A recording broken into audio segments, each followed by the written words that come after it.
Welcome to Kenton's videos. Enjoy the video. In this video, I will explain how to make croissants with clay. First, gather your materials.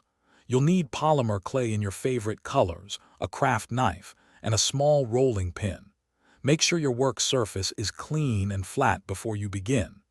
This ensures a smooth crafting experience and prevents any unwanted debris from sticking to your beautiful clay creations. Now, let's start shaping. Roll your chosen clay into a thin, even sheet, aiming for about 1.5 millimeters thick. Next, carefully cut out a large triangle shape from your rolled clay. Then, make a small incision at the wider base of the triangle. This little cut will help create the classic croissant look as you roll it.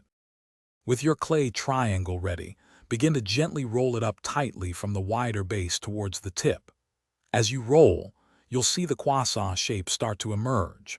Once rolled, gently curve the two ends inward to create that iconic crescent shape. Take a moment to smooth out any seams or imperfections for a neat finish.